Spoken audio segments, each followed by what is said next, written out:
আচ্ছা, কয়েকটা ছাত্র অনুরোধ করলো, আর উনি রাজি হয়ে গেলেন।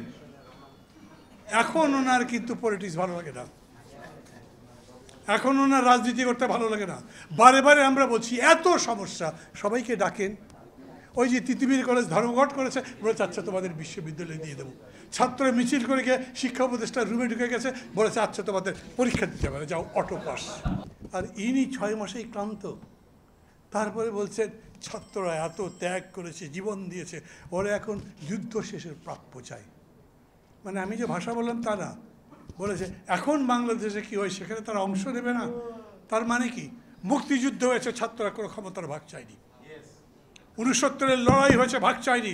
52-র ভাষা আন্দোলন হয়েছে, ভাগ চায়নি। এত বড় মানুষ, সারা দুনিয়ার মধ্যে এত বিখ্যাত, উনি এমন করে কথা বললেন যেন ক্ষমতায় তাদের একটা জন্মগত অথবা ছাত্র বলেই তাদের অধিকার আছে, এবং তাদের জন্য কতগুলো আসন রাখতে হবে সেই কথাও বলছেন, সংরক্ষিত আসন।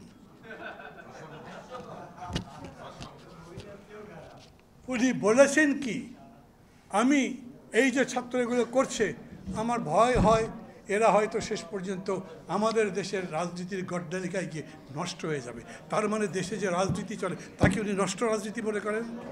কিন্তু উনি যে বললেন ওরাই আমার নিয়োগকর্তা, তো চাকরি ওরা দিলে উনি তাদের কথা শুনবে না, আমার কথা শুনবে? কীরকম কথা বলেন এত বড় বড় মানুষ। বললেন আমি তাদেরকে রাজনীতির জন্য সুযোগ করে দিতে চাই। আপনি সুযোগ করে দেবেন কি? প্রোটোকল দেবেন, গাড়ি দেবেন, হেলিকপ্টার দেবেন, বাং পাঠিয়ে দেবেন নাকি? কি সুযোগ দেবেন উনি?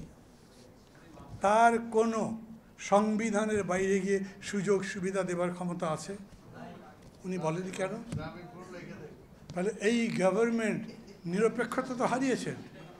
আজকে বহু লোক পাবেন যারা বলবে এই অভ্যুত্থানের যে লক্ষ্য ছিল সেটা ব্যর্থ হয়ে গেছে। 6 মাসে এমন কোনো সংস্কার হয়েছে? সরকারের সাফল্য দেখাতে পারবেন 6 মাসে? আমি জিজ্ঞেস করলাম সফলতা কি, বললেন 0। সব কিছু বাড়ে, রোড বাড়ে, ট্রাফিক জ্যাম, জিনিসপত্রের দাম কিছু করতে পারে না।